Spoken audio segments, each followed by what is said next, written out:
আসসালামু আলাইকুম ওরহমতুল্লাহি ওবারাকাতুহ। সম্মানিত ইমাম, আইম্মা, মুয়াজ্জিন এবং মসজিদের দায়িত্বশীল ব্যক্তিবর্গ, রমজান মাসে মানুষের মন নরম থাকে, বিভিন্ন পাপ কাজ ও গুনাহ থেকে মানুষ দূরে থাকে, এটা আমরা সমাজে দেখি। আপনি একজন ইমাম হিসাবে এই রমজান মাসকে আপনার মুসল্লিদের জন্য একটা বিশেষ ভূমিকা করতে পারেন। আপনাকে নামাজ পড়া আপনার দায়িত্ব, আপনি সেই দায়িত্ব পালন করছেন, কিন্তু তার সাথে সাথে আপনি কিছু ব্যবস্থা নিতে পারেন। এই পরামর্শটি আপনাদের জন্য আমি দেওয়া উচিত মনে করছি। 1 নম্বর হলো 5 ওয়াক্ত নামাজের মধ্যে এমন একটি সময় আপনি বেছে নিন ডেলি, প্রতিদিনের জন্য, যেদিন আপনি নামাজের পর সালাম ফেরার পর 5 মিনিট তাদেরকে আলোচনা করবেন। এটা ডেলি রুটিনে রাখবেন যে আসরের পর বা মাগরিবের পর বা এশারের পর আপনার মুসল্লিদের অবস্থা অনুযায়ী একটা 5 মিনিটের সময় বের করেন, যে এই নামাজের পর আপনি প্রতিদিন 5 মিনিট কিছু নসিহত করবেন।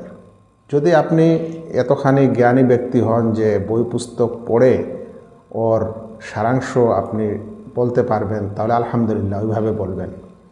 যদি না পারা যায় তাহলে কোনো বই নেবেন, যেগুলো বিশেষ করে ভালো জ্ঞানী আলেম ওলামা এবং যাদের মানহাজ সঠিক, আকীদা সঠিক, তাদের বই পুস্তক নেবেন। যেমন সিয়ামের মাসাইল, এই রোজার মাসাইলের একটা বই আপনি নিলেন। নেওয়ার পর প্রতিদিন দেখা গেল যে 1 পৃষ্ঠা, যেটা পড়তে 5 মিনিট সময় লাগে, বা একটা মাসলা পড়তে 5 মিনিট সময় লাগে, 4 মিনিট লাগে, এতটুকু পড়ে শোনান।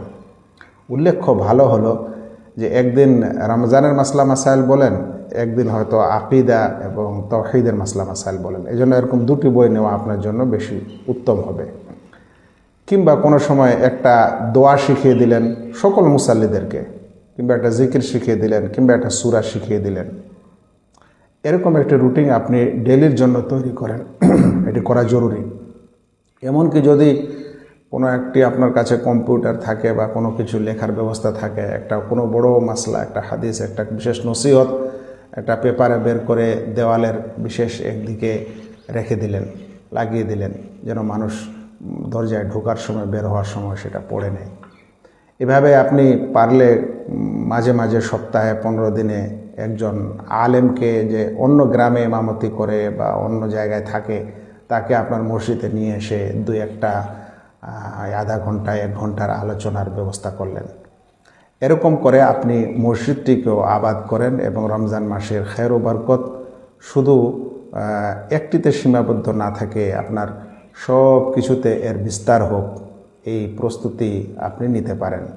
আমি আল্লাহর কাছে দোয়া করছি, আল্লাহ যেন আমাদেরকে এটা বুঝার তৌফিক দান করেন। এমন একটি সময় নির্ধারণ করেন যে 5 মিনিট করে আপনি আলোচনা করবেন, কোনো বই থেকে পড়বেন, কোনো একটি দোয়া শিখাবেন, বা একটি সূরা শিখাবেন, বা একটি মাসলা বলবেন। এগুলো মতভেদ মাসলা থেকে দূরে থাকবেন, অ্যাভয়েড করবেন। একদম জল সুন্দর মাসলাগুলিকে আপনি পড়বেন ও বুঝাবেন, এমনকি অজু, পবিত্রতা ইত্যাদির বিষয়গুলো জানাবেন। আসসালামু আলাইকুম রহমতুল্লাহ।